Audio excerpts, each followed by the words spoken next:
So I thought we'd do a few classes exploring Patanjali's Sutras. And it's a text that some of you will have heard of. So here's my 4 favourite books of Patanjali Sutras. It's a 2,000-year-old text. It's actually a really short text, so you can just buy a book which gives you the sutras and not much else. But even this little one has got some commentary.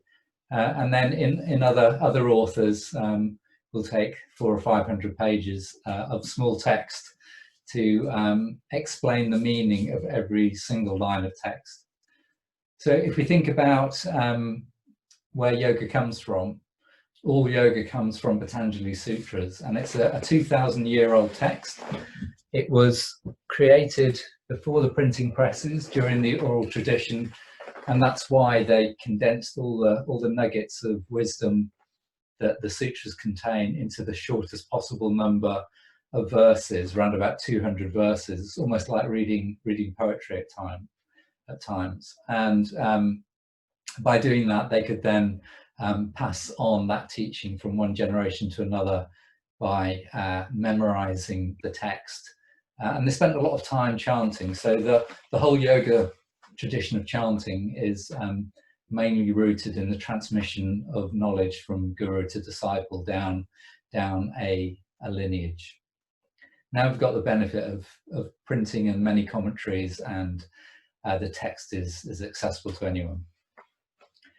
So it's really a book about the nature of the mind, and that's why everybody talks about yoga being great at releasing stress, fantastic for promoting mindfulness. And in fact, the postures that we do and that we'll do tonight and do every week were created hundreds of years later as a kind of more practical approach to achieving the state of mind that Patanjali describes. So in tonight's class, I'm just going to cover the first 3 sutras of Patanjali. And kind of luckily for us, Patanjali attempts to summarize everything that he's going to teach in the whole of the rest of the text in those first 3 lines.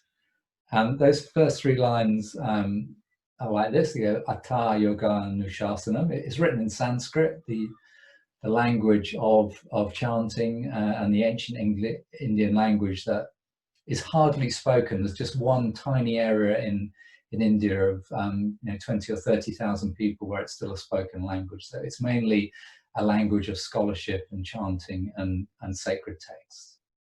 So the first line is Atha Yoga Nushasanam, and that simply means now the teaching of yoga will begin. And then Patanjali says Yoga Chitta Vritti Nirodha, and he's saying yoga is the settling of the modifications of the mind. So every time your mind kind of jumps with a thought, yoga is meant to settle that down. And the reason for that is revealed in the 3rd sutra, which is Tada Drashtu Svarupe Avashtanam. And in Sanskrit, that means when the mind settles, then the true self is revealed. So it's a very simple idea that I and millions of other yoga fans and teachers know to be true, which is it's very easy to get caught up in the mind and lost in thoughts. And we see that can become a very compelling way in which people's lives are shaped and a lot of suffering is created. And so the whole meditation mindfulness movement, which spans many religions, cultures, and approaches to body-mind medicine, teaches is that you need to sit still, you need to hold some space in your body, in your breath, and allow your mind to settle into that state of mindfulness. Because it's only then, when there is a space between one thought and the next thought, that you glimpse what is underlying all those thoughts. And that underlying presence is your awareness, that's what Patanjali is describing as the true self. And this way of approaching the mind is based on an Indian philosophical school which postulates that everything in the world is essentially made up of either pure consciousness on the one hand, which is that awareness behind the thoughts, or matter on the other hand, which is everything from thoughts right through to manifesting into the physical world. So it's quite deep stuff, it's quite complex stuff, but in another sense, it's super simple and easy, because we sit, we breathe, we do yoga, we achieve that coordination of breath and movement, and we feel the mind automatically settling, and we automatically, without having to make any intellectual choice, experience a sense of space in the mind and a sense of being fully present and fully grounded in our own awareness. And according to this approach to life, that is the only reality really that stands up to close criticism. Everything else is labels and constructs, but essentially what is there behind our thoughts is us. And that can be quite a scary place for some people. But let's not make that scary tonight, and let's just explore that in a really easy way. So we'll begin with a breathing practice. I'm going to stay in the chair, but if you want to sit on the floor cross-legged, that's fine. Just make sure the spine is upright and you have a feeling of effortlessness in your upper body, and a feeling that the hips are rooting down to the ground, either through the floor or through the chair. And if you're just sitting normally in a chair, have the feet flat on the ground in front of you. And then rest the hands in a comfortable position, palms up or palms down. Take a mudra if you're used to doing that. And then if you're happy to close your eyes, that is always the best way to approach this work. But if that creates agitation in the mind, and that can be the case for people with anxiety problems, it's better just to have a soft gaze forward and down. So everything we're doing tonight is to just encourage and coax the mind into this, almost lull it into this state of becoming more and more settled until we experience the space between our thoughts, that awareness that I've spoken about. So just pausing for a moment now, noticing your breath,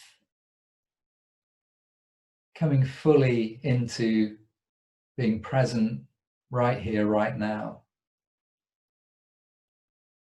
Being embodied in the fullest sense, and that you sense every part of your body. You're inhabiting it. You notice the sensations. You know how you feel right now, energized or tired. Do you have any aches or discomfort? Do you have anything you need to look after? Just bringing all that into our soft awareness of the present. And then just taking a little check-in with our mind, and maybe for a moment reflecting on what is our natural state, because some people naturally have a mind that is very steady and that thoughts arise and pass and arise and pass. But for everybody, that experience varies greatly at different times of our life, at different days of the week, at different times of the day. The mind can speed up, the thoughts can become very rapid, and that can crowd out, that can become a background noise which obscures that sense of self and awareness. And at other times you can feel very, very aware, maybe out walking alone in nature, or just feeling very calm and peaceful after your yoga practice. And you notice the mind has really slowed down, and you can luxuriate in the space that you've created. So we can encourage that space with our main tool, which is the breath. So we're going to breathe in through the nose, but we're going to do a very soft, slow sigh out through the mouth for our exhale. So I'm sure you'll be able to do that. It's going to be something like this, inhaling through the nose.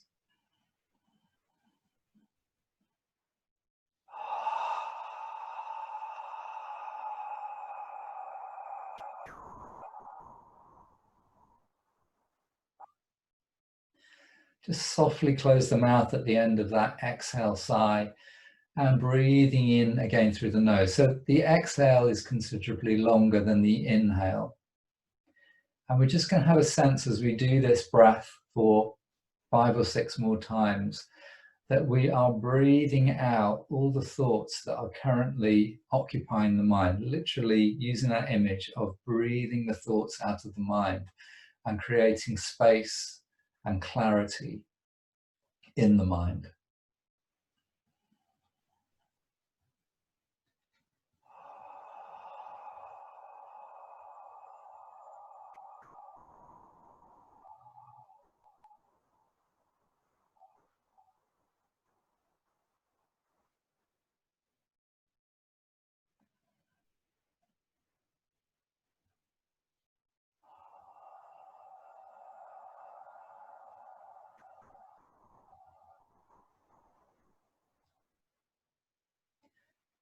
Do this practice in a way that is working for you, that isn't putting any strain on the breath. You don't want to be thinking about your next inhalation.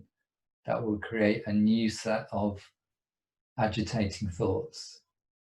So make the breath as long or as short as is comfortable for you. 2 more.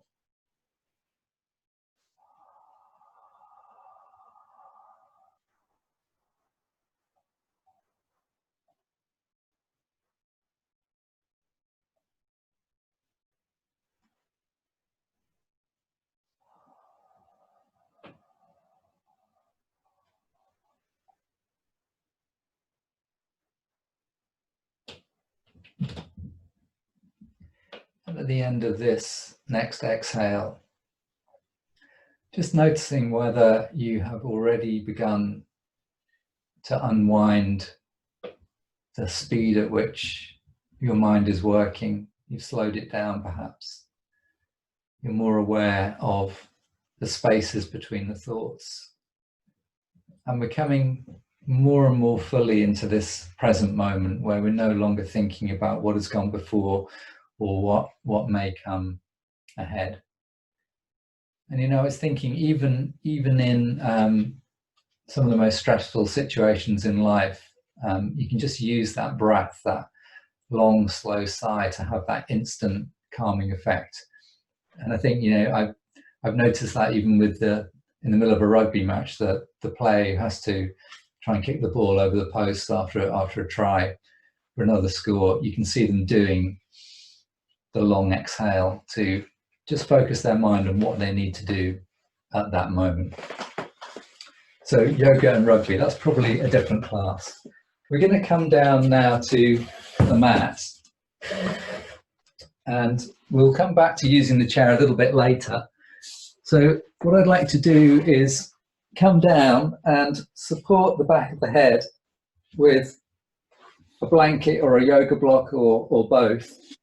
And as I say every week, just making sure that the forehead is level with or slightly higher than the chin.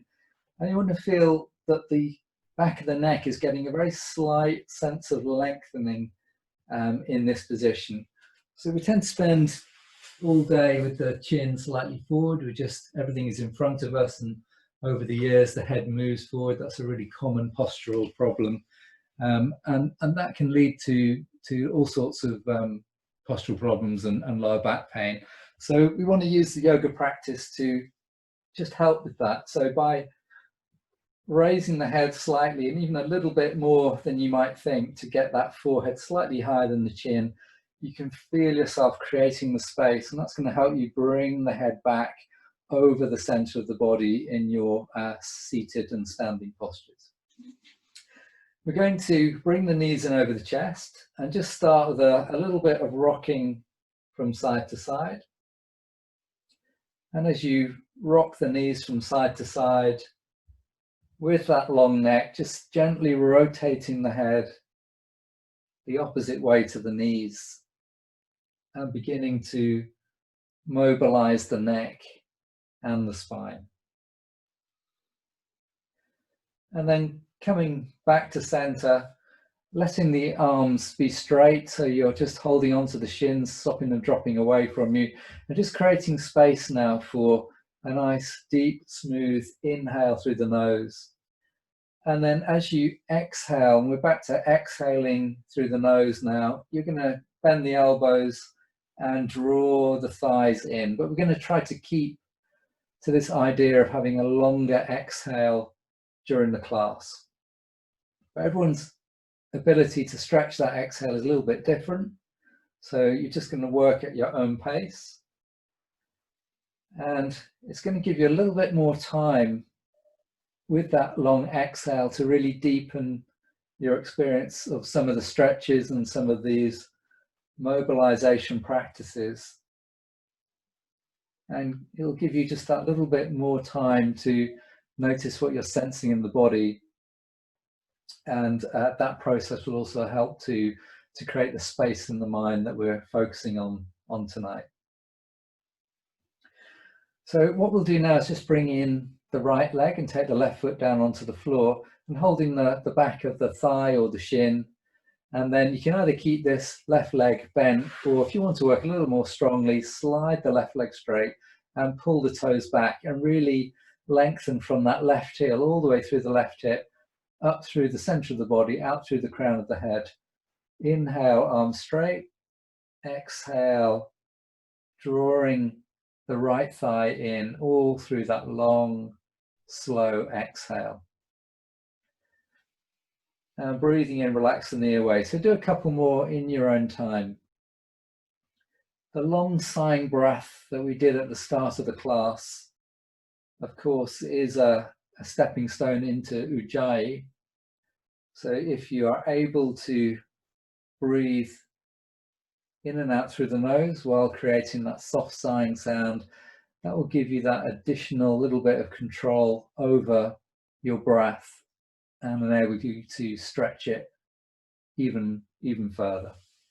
So we'll change sides now. We'll take that right leg down, slide the right leg straight, pull the toes back, bring in the left arm straight. Inhale, exhale, drawing the thigh in. Inhale, release the arms away and the knee. Exhale.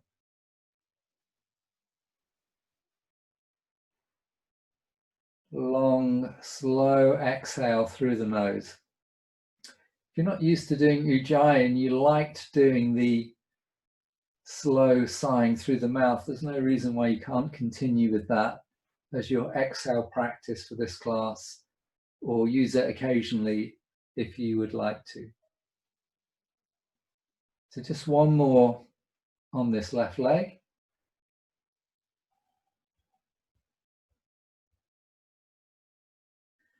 And then release the left leg down, slide the leg straight, get the legs a little bounce up and down, and rock the pelvis from side to side. And then we're going to come back into semi-supine and do a little bit of breath and movement in a way that I hope will really slow down your breath and slow down the mind. So this is called cross crawling. We're just going to do the legs first. Breathing in, the right knee is going to come in over the chest, and still breathing in, we're going to stretch that leg up, push the heel away, pull the toes back. And breathing out, we're going to bend the knee in, long, slow exhale, place the foot back down. Next inhale, left leg is coming in and reaching up. And long exhale, bend the knee in, take the foot down to the mat. The next inhale, this right knee is coming in, but the left arm is going to come up and is going to follow the same kind of movement. It's going to move into a stretch at the end of the inhale. And then as you exhale, the arm is going to come back, the knee is going to come in and down. And the next breath will be the left leg and the right arm. So just do a couple more rounds of this cross-crawling practice, letting your breath lead the movement and making it as slow and meditative as you can.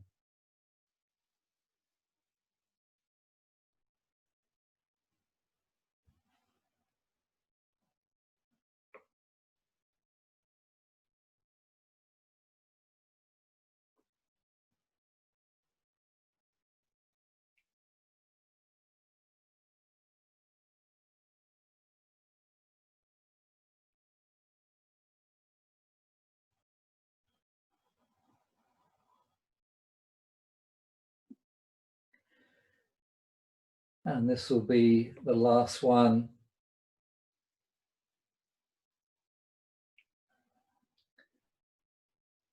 And at the end of this next one, exhaling, just pause for a moment. So we deployed a clever little strategy there, which was to work opposite sides of the body, which requires both hemispheres of the brain to be involved in some horizontal integration. And it takes greater concentration to coordinate opposite sides of the body. So one of the main tools described in Patanjali's text later on is that one of the qualities of a yoga practice is to develop the concentration, and it's actually the main simple stepping stone towards meditation. Because until you can concentrate and sort of harness the mind onto one purpose, there's no prospect that you could go on and meditate until that step has been achieved. So it does tend to make you feel a little bit more calmer. It does tend to eliminate extraneous thoughts when we do right and left sides. Let's do the opposite now with a belt, and take the belt around your right foot and just immediately come into a hamstring stretch that is reasonably challenging for you. We're going to keep this left leg bent, foot flat on the floor. Hamstring tightness is so common, and some of you may be lucky and not have that, and so therefore this position could be very comfortable. But for many people, coming into quite a strong hamstring stretch just like that, even with a little bit of warming up in the previous practice, is going to lead to a build-up of a lot of tension in the muscle. And that tension will feed back, although it goes, the sensation from the muscle is just going via the spinal cord, that tension will feed back to the conscious mind as well, and very often will lead to the arising of new thoughts that will create a barrier to us glimpsing that awareness. So that's why we don't tend to do this. So being slightly disingenuous with the practice by turning it on its head, if we come too quickly into the strong stretch, we will lose the concentration, the sense of unfolding, the sense of moving into stillness and mindfulness, and instead become distracted by the sensations in the body. So let's just reverse out and do what we normally do, or have been doing the last couple of weeks, which is to breathe in and use the belt to draw the knee towards the right side of the chest or the right armpit. So this is a hip opening position, sole of the foot still facing the ceiling. And then breathing out to use a long exhale to come into a stretch for this right leg that feels, just right, where we're working but we're not overstretching. Not too much tension is arising in the leg. And because now we're moving with the breath, we can find that the mind will be able to focus, it'll be able to concentrate, because there's more going on than just the single held stretch in an uncomfortable position. So I'm going to let you do 3 more of these at your own pace.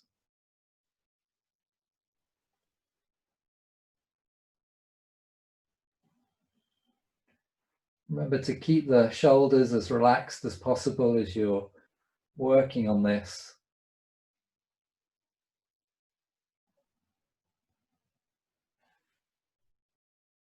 And then at the end of this next exhale, we're going to come back into the static stretch, but we're going to have a very different mindset. We're feeling more of what is taking place in this right hamstring.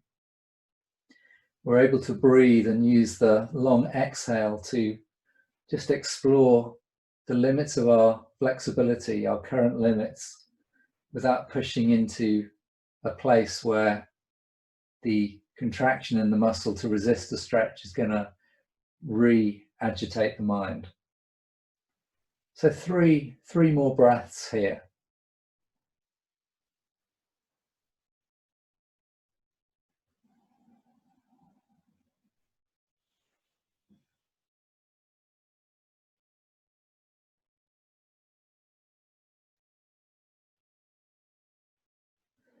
And at the end of the next exhale, we're going to bend the right knee in. Just take the belt off because we're going to add in a little hip opener here. Take the right hand onto the inside of the right shin. Slide the left leg straight, push the heel away, pull the toes back, and just allow the right knee to move out to the side. The hand is there to reassure the knee, to support some of the weight. If you've got any knee problems or feel any discomfort in the knee, then either bring the knee up a little bit or place a cushion between the floor and the knee. This hopefully will be comfortable for everyone. And then turn the head to look up towards the ceiling. Remember, you're pushing the left heel away, pulling the toes back, spreading the toes of the left foot. And then on your next exhale, rotate the head to look to your left.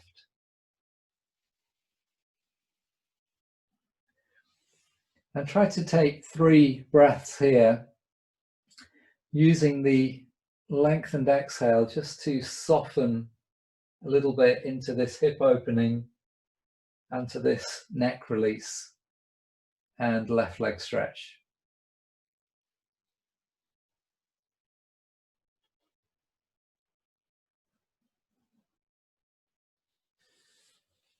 And then to come out at the end of the next exhale, just slide the hand around the knee so you're on the outside, and then breathing in, bring the knee back to center. Breathing out, take the right foot down and slide the right leg straight and give the legs a bounce up and down. Rock the pelvis. Notice the difference in sensations between the right and left leg. So we're going to repeat that sequence on the left side. The mind knows what to expect now. So if you come straight into that quite strong hamstring stretch on the left leg, it may not provoke the same level of agitation in the mind, what Patanjali calls the chitta vrittis, the modifications of the mind. However, we will experience a little bit more resistance. So now we'll move into our dynamic phase, breathing in, opening the left hip. Long exhale through the nose, all through the mouth, and stretching the left leg, using the sighing sound through the mouth or an ujjayi exhale through the nose.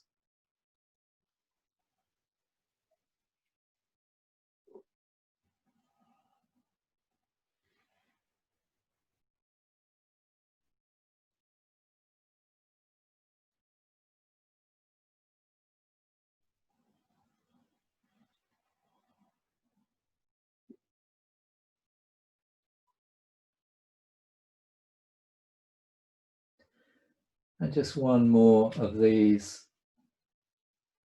And on the exhale, we're coming into holding the stretch and using the breath now to find that perfect therapeutic stretch for you tonight.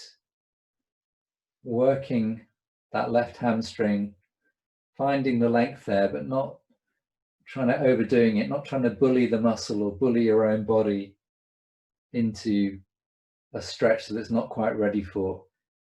And if you do find yourself doing that, because we all have a little bit of a impatience and perhaps self-competitive streak at times, just notice how that is counterproductive in terms of our main goal in yoga, which is to find that experience of the settled mind and that experience of our own underlying awareness of self.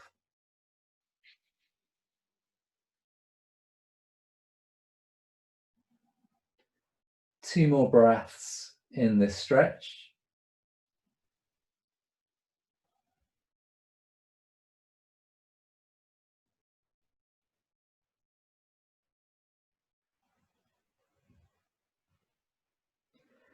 And then on your next inhale, letting the knee bend, taking the belt, holding the inside of the knee, sliding the right leg straight, pushing the heel away, pulling the toes back, and then guiding the left knee out to the left.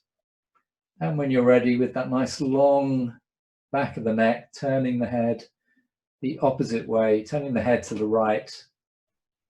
So you feel the hip opening, the leg stretch, and the neck rotation. So if you do a lot of yoga, you'll recognize that this is a supine version of a posture called Utthita Hasta Padangusthasana, which is quite a difficult standing balance and hip opener. And I could pretty much guarantee that if we were doing that pose right now, there would be a lot more agitation of the mind going on in this class than there is right now. Remember to look after that left knee if you have anything going on. Otherwise, 2 more breaths here, just using the long exhale to soften the left hip, soften the shoulders, releasing a little bit deeper into the experience of space that you're creating in your body with this posture.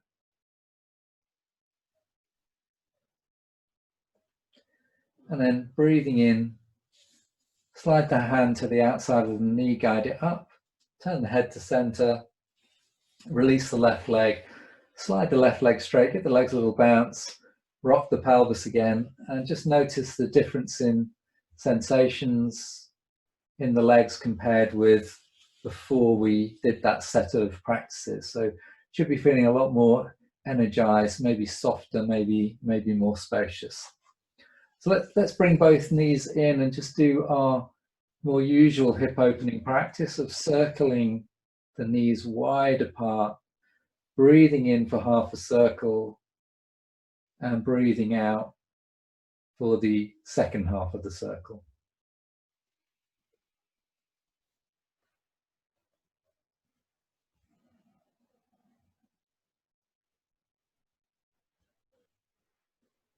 And then 1 rotation, taking the knees in the opposite direction.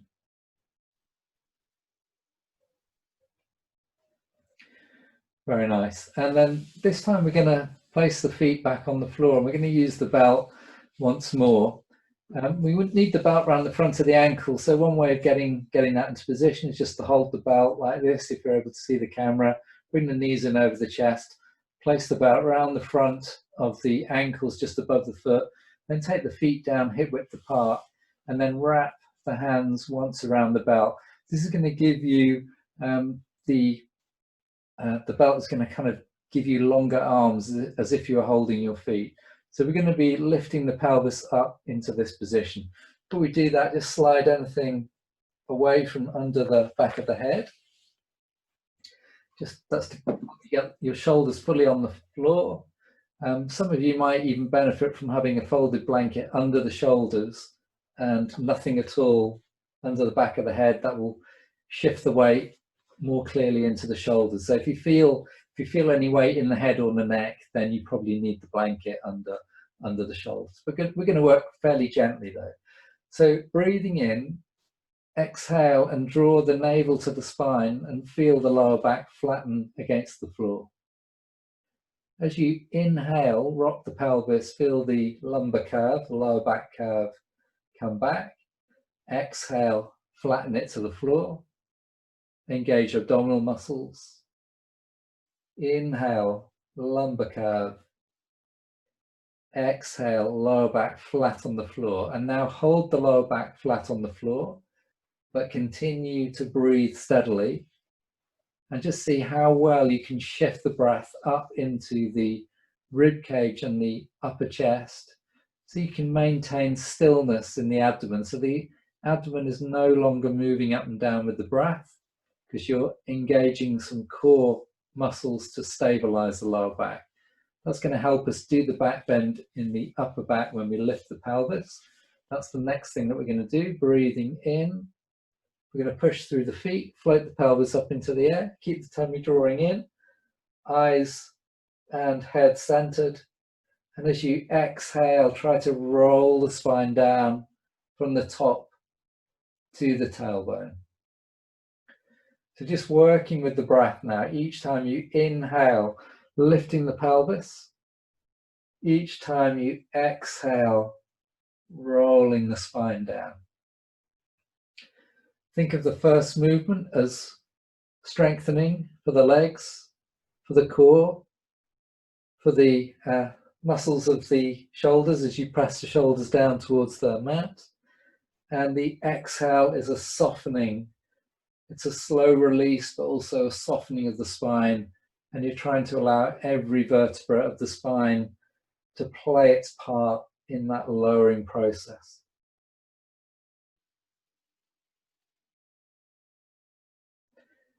And if that's feeling okay, we're going to carry on for a few more, but anytime you feel you've had enough, you can just stop, draw the knees in and take a little rock from side to side.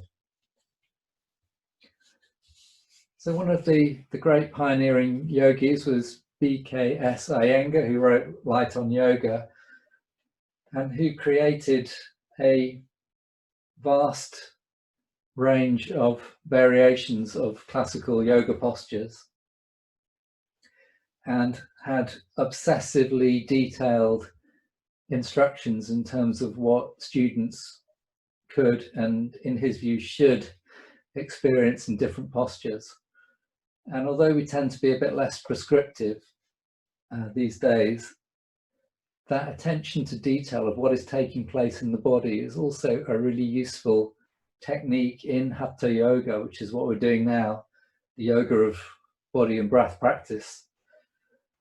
It's a really useful technique to find that concentration of the mind and to really draw every single thought that you have into this present moment, into this embodied experience and the experience of your breath.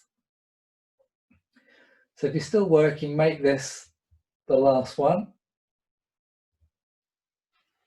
And then when you have rolled your spine down for the last time, bringing the knees to the chest and taking a little rock from side to side. And then take the feet down, take the arms overhead and have a long stretch. Fingers are stretching, palms are wide, toes are pulling back, bones of the feet are widening, toes are trying to separate from each other. And as you breathe and stretch, you're in a back bend. The lower back is lifting off the floor, but so too is the upper back. Feel the upper back sinking a little bit in between the shoulder blades. And then just soften the shoulders, soften the spine, and take the arms away from your body at shoulder height or just below, and bend the knees, tuck the tailbone under, flatten the lower back. We're just going to do a couple of spinal twists this week. So exhaling, taking the knees to the right. Inhaling, bringing the knees to center. Exhaling, taking the knees to the left. Inhale to center. And just working a couple more times with a foot position that will work for you. Feet on the floor or feet hip width apart, or knees slightly in over the chest if you're used to working a little more strongly. But find a twist that isn't going to disturb the peacefulness of your mind. Any practice that begins to create agitation or an emotional recoil from the practice is not going to serve you in the project of creating the settled mind.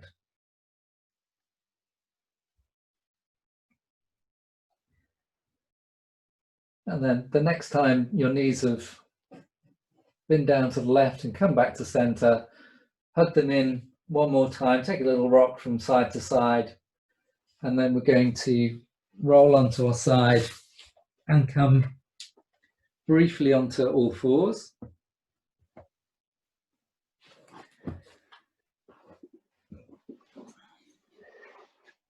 So for those who are okay to do the cat using your yoga mat, you're going to pad the knees, have the hands slightly in front of the shoulders, and fall into the cat movement.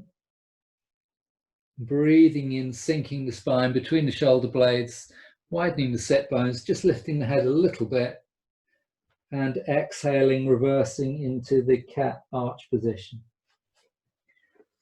Remember, if you've got any problems with the wrists or the shoulders, you can use the chair either way and rest the forearms on the seat of the chair, or you can use the back of the chair like this. Because when we've done cat, we're just going to rest, we're going to do downward dog, then we're going to be coming up to standing anyway. So if you're doing this position, you won't need to go back down to the mat.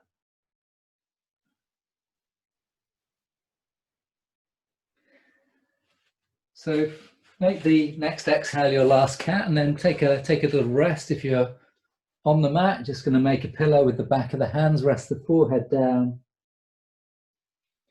Take a moment to reconnect to breath. Notice how you're feeling in your body. Keep reflecting on that state of mind.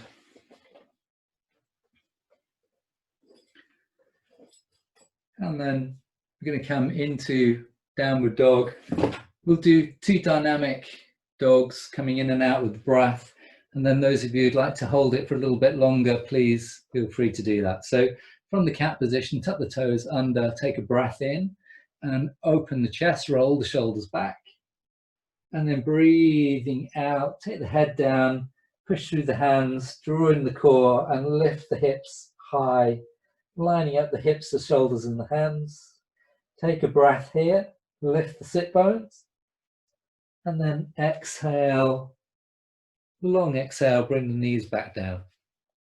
So second one, inhale, draw the shoulders back.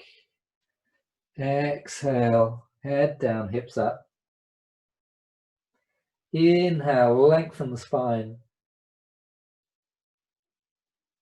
Exhale, take the knees down. So either take rest there, or if you want to work more strongly, come up into a held dog. And remember, for those who don't want to work quite so hard or have those wrist or shoulder issues, the dog can be done like this, using the back of the chair, keeping the knees bent, and you'll get many of the same benefits.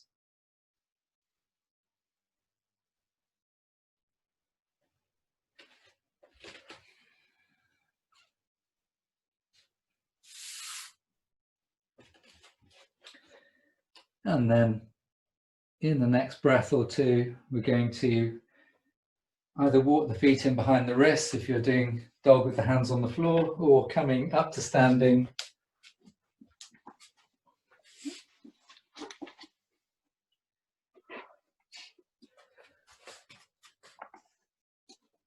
And then what we're going to do now is a little bit of the modified sun salutations that we've been doing. And shock horror, there's going to be no lunge this week.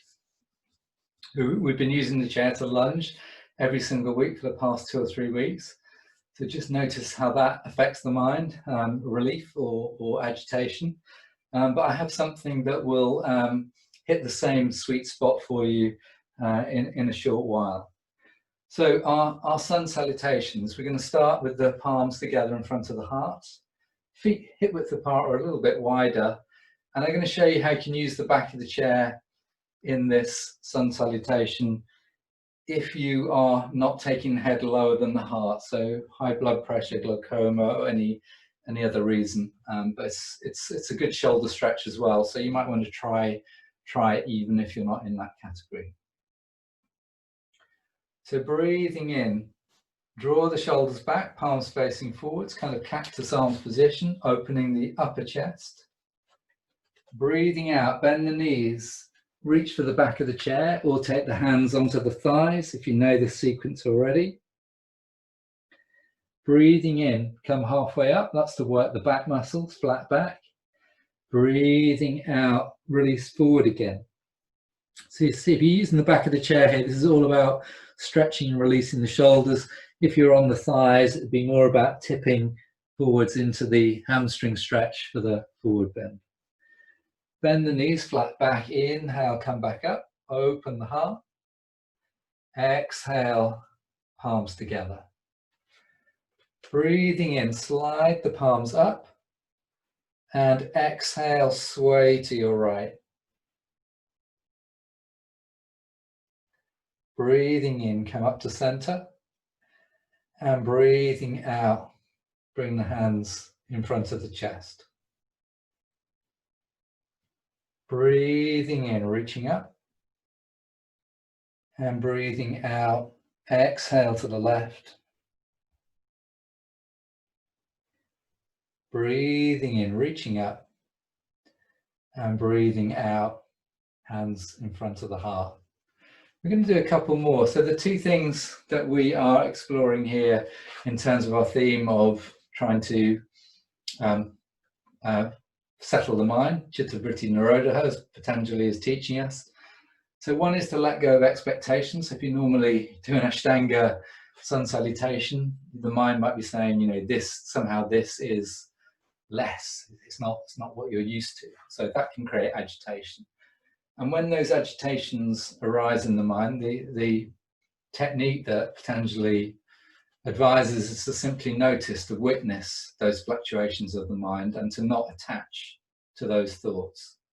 So that is a negative thought arising, and you just got to kind of ignore it, but acknowledge it and let it go. And secondly is to make the body follow the breath. So if the breath is being run by the body, then it's going to become a contracting experience. It's going to be the body thinking cognitively, this is what we're doing. But no, if we let the breath lead the body, that is a more subtle realm of being led, and it's going to take us into a more settled mind. So palms together, breathing in. The body is breathed into this open position. Exhaling. Hands onto thigh, or use the back of the chair if you want to, and forward fold. Inhale, flat back. You can hover the hands off the knees if you want to add more strength work into the spine. Long exhale, forward fold. Straighten the legs as much as you wish to take that stretch. Bend the knees flat back and inhale, coming up. Draw the shoulders back, open the heart. Exhale, palms together. Inhale, take the hands up. Exhale, it's only a tiny movement, swaying to the right. This is when the mind might kick in and say, come on, let's get a move on. But no, just let that thought go and let the breath remain at its same slow, steady pace, whether the movement is big or small. Inhale, arms up. Exhale, sway to the other side. Inhale, coming up. Exhale, hands to heart. You're going to do one more of those in your own time.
When you've completed that last round, release the hands down.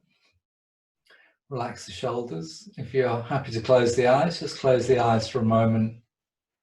Check in with your body, your breath, the quality of your mind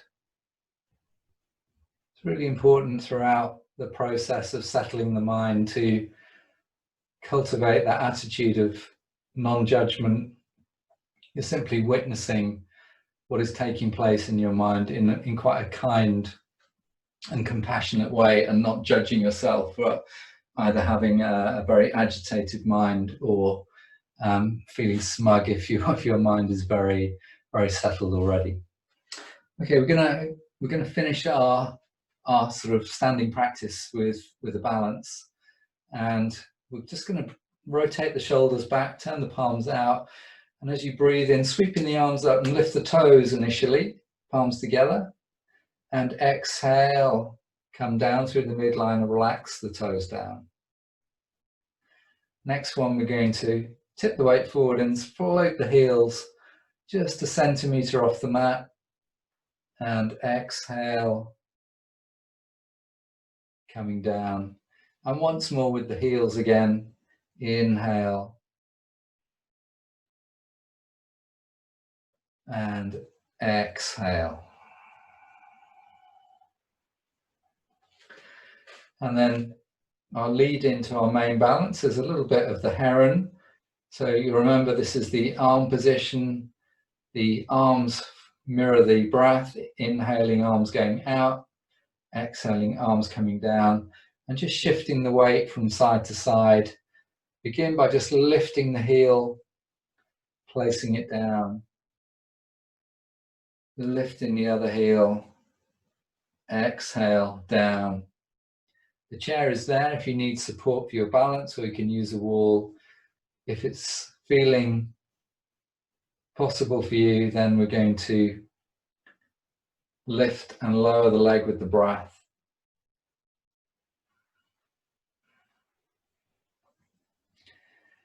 If you can find a place to fix your gaze, possibly a mark on the carpet or the floor in front of you, that will probably help with your balance, as will a really steady breath. And of course, the more settled the mind is, the easier it is to hold and practice these balancing postures. We're just going to go once more to each leg.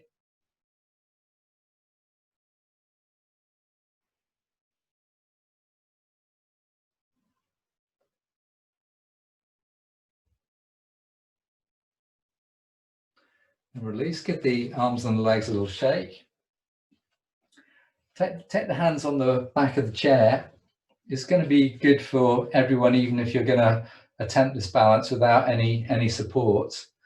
And we're going to bend the right leg, and hopefully you're going to take hold of the right foot, the front of the foot, top of the ankle there, with the right hand. If that feels like it's a strain on the knee or just a little bit too far away, then you're going to make a little loop with your belt, and you're going to come into the same position using the belt. So here or here. And then the next thing will be just to find this left leg, that's the standing foot, really root that down to the ground.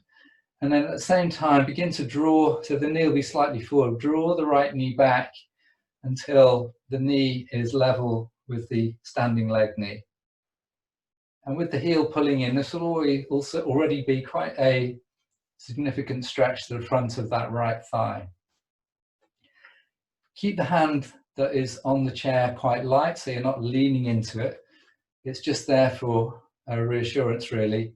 And then begin to just explore drawing that knee back a little bit, and at the same time just moving the foot away. Now what's going on in this right shoulder is quite important. It doesn't want to be coming up. You want to roll that shoulder back, let the arm be straight, so that the movement of the foot feels nice in the shoulder, feels like it's drawing the shoulder back and drawing the shoulder blade a little bit further down the back. You can feel your upper back going into back bend. You can feel a stretch across the front through these pec muscles, and the gaze is just forward and slightly up. And then relax that right leg down. So we will take that one step further when we've done the other side. But Before we do that, standing on the right leg, catching hold of the left ankle, using the belt if you need to, light hands on the chair, bringing that left knee back, lining it up with the standing leg, noticing the stretch. So again, part of the story about Chitta Vritti Nirodha, settling of the mind, is knowing when your ego is trying to take over, trying to make you do things that are not really what you need to do. That will create an awful lot of thoughts and mental clutter. So you just need to find the right form of this pose for you, using the belt or not. And then beginning to stretch that knee back a little bit, moving the foot away from the hip, feeling that left shoulder being open now.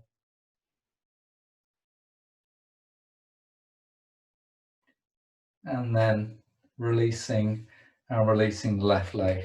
Let's just give the shoulders a shrug, give the legs a little shake. So if we were doing this in class, it would be, you know, quite a long period to practice this pose, and this would be considered quite an advanced pose. So I'm really happy for you to do a contained version, but at the same time, if you know this pose, you can practice it safely. You can use a chair or a wall. You can come a little more deeply now and feel that you are doing the same thing, but you are tilting forward a little bit. I'm going to carry on using the chair because there's plenty going on in this pose for me. But if you were at home, you might have a hand on the wall, or you might be actually balancing, and you'd be really making sure that your feet weren't going to slip and your chair wasn't going to move. So even though you're lifting the leg now, try not to look down or tilt down, but draw the shoulders back so that it's a nice back bend through the spine and through that right leg. And then release the leg down and take hold of the left ankle, moving into position, and then exploring this pose, Natarajasana, the dancer pose, but in this highly modified form that we're doing. Keep that left shoulder relaxed, keep the breath steady, keep the heart open. And then when you're ready, breathing in, coming back to upright, releasing the leg down, giving the legs a little shake, give the shoulders a shrug. And if you've still got the chair there, just going to counter pose from that with a soft release, a kind of supported downward dog, to release the shoulders, release the spine back into a symmetrical and neutral position.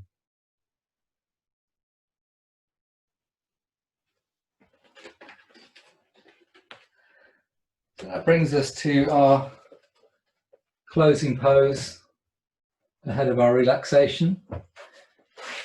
And as usual, I'm going to invite you to take a simple inversion with the lower legs on your chair, a yoga block under the hips, a blanket under the head, and then let your breath settle.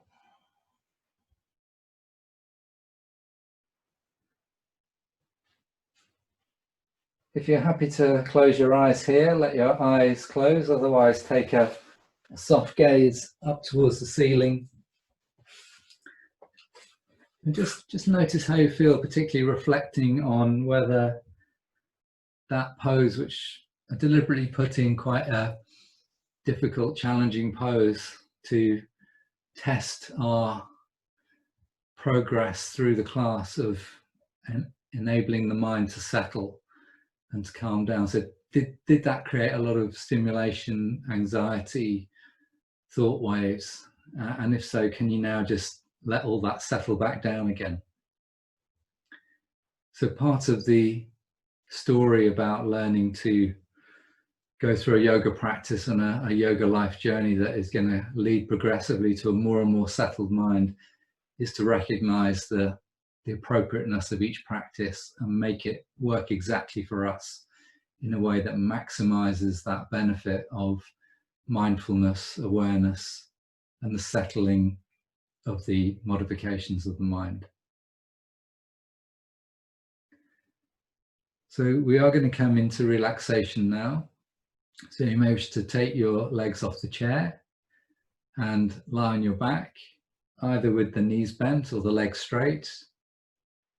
You'll almost certainly want to support the back of the head to get that neutral or even slightly extended sense of space in the back of the neck. And then when you are in your relaxation position, allowing the eyes to close once more, or the soft gaze to the ceiling if you're not closing the eyes. Allowing the breath to settle into an easy rhythm. Not going to control the breath during the relaxation, we're just going to let it be in its own natural rhythm. And then we're going to just work through the 3 levels of the body, the breath, and the mind in the relaxation. Just to set that intention that it is through the work on the body, through the work on the breath, that we are ultimately seeking a transformation of the mind.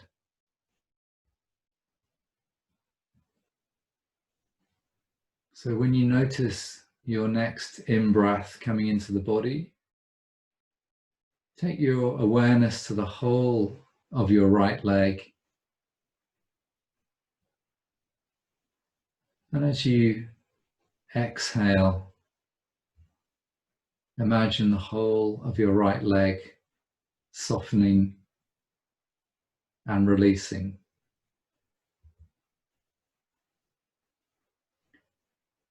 When you next notice yourself breathing in, take your awareness to the left leg.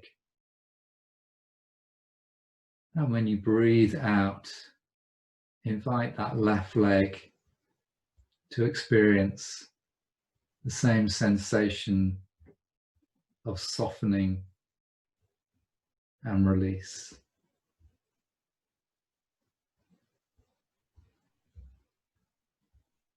When you next breathe in, bring your awareness to the pelvis.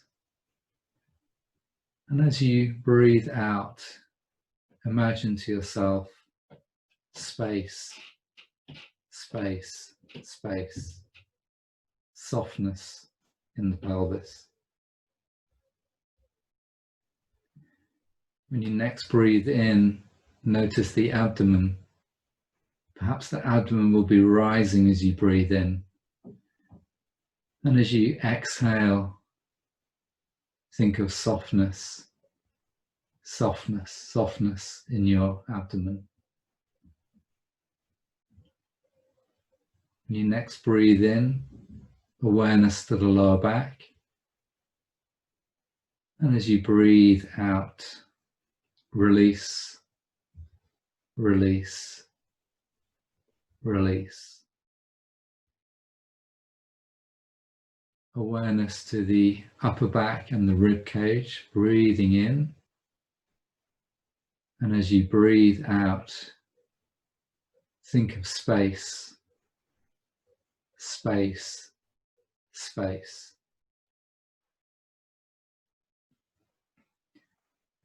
When you notice yourself breathing in the next time, take your awareness to the whole of the right arm. And as you exhale, allow the right arm to soften and release. On your next inhale, awareness to the whole of the left arm. And as you exhale, soften and release. Bring your awareness to the throat. And as you exhale, imagine space, space, space at the throat. Awareness to the head and the face. And as you exhale, allow the head and the face to feel soft and released. When your next inhale arises, bring the whole of your body into your awareness. And as you exhale, invite the whole of your body to settle a little more deeply into stillness, softness, and space.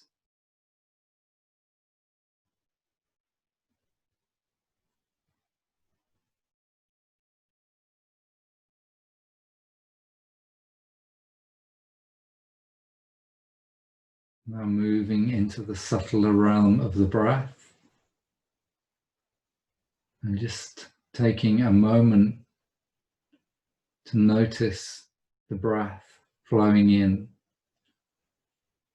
Notice the sensations in the nostrils as the in-breath enters your body, the sensation at the back of the throat, the sensation in the windpipe leading down to your lungs.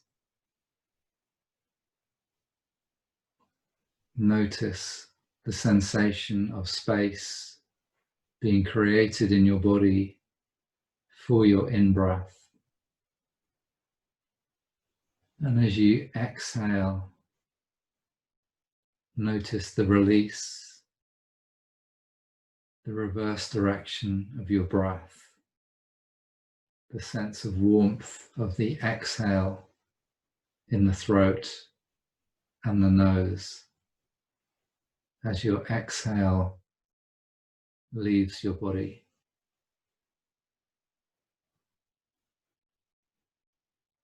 Take 3 more breaths, noticing everything about your inhale and your exhale.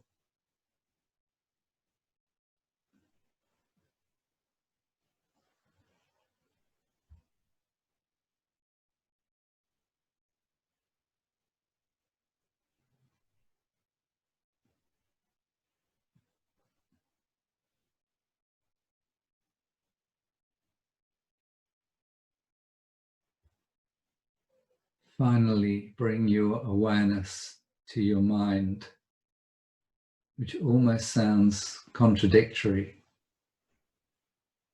But be in that part of your mind that is known as the seer, the witness, the observer of your own thoughts, as if you were watching the thoughts that arise in your mind appearing on a screen in front of you. You are not attached to these thoughts. You simply choose to notice them and to notice when they are present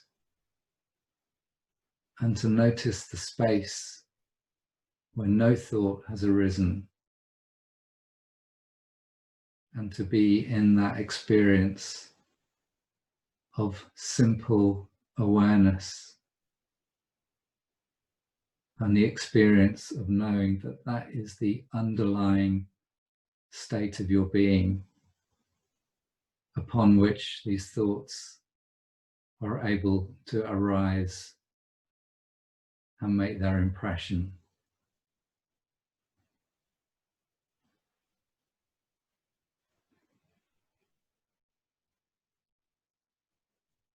Your mind is a canvas of awareness.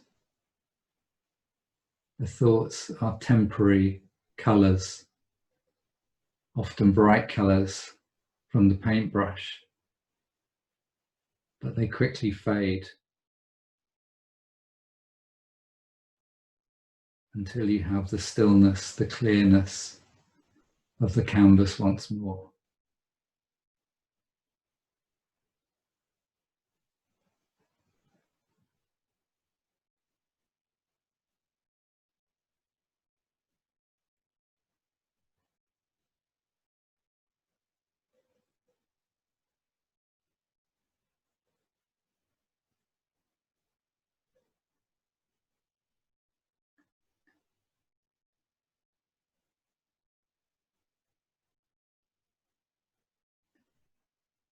And now begin to move out of this relaxation by letting go of that exploration of the thoughts, and instead just be aware of the overall quality of your mind, the amount of settling of the agitating thoughts, the chitta vrittis that Patanjali tells us about, the quality of your breath, the ease or not in your physical body.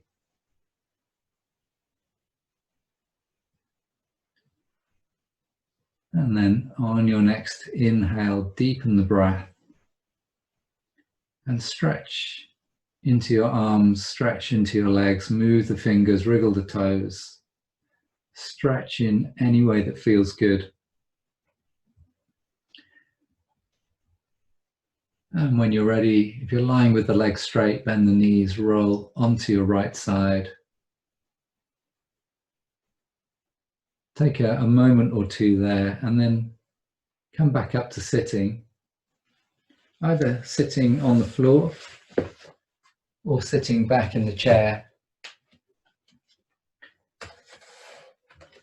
Going to close with a final breath practice, recapping the breath that we did at the beginning of the class. So eyes closed or downcast, spine upright, head balanced on top of the spine, shoulders relaxed. Breathing in through the nose,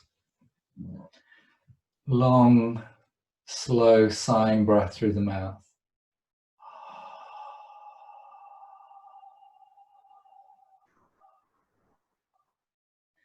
Breathing in through the nose. This time begin to sigh the breath out through the mouth, and halfway through the sigh, close the mouth. Allow the sigh to become more internal as you continue the exhale through the nose.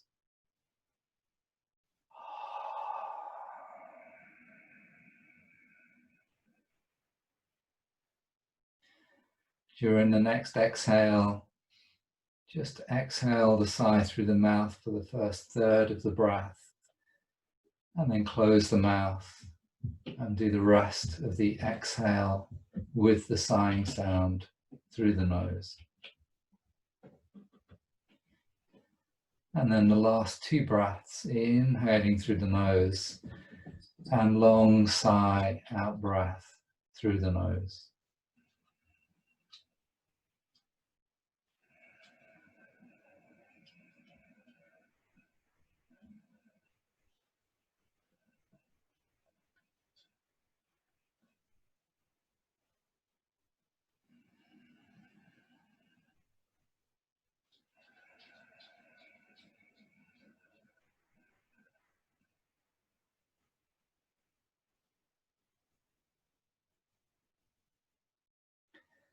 At the end of the next exhale, just let your breath return to its own natural rhythm. When you're ready, blinking open the eyes. Just a mini recap. Atha yoga nushasanam, yogaha chitta vritti narodaha, tada drashtu svarupe avashtanam. Now begins the teaching of yoga. Patanjali says, yoga is the settling of the modifications of the mind. And when that happens, the true self is revealed. Thank you for joining me tonight.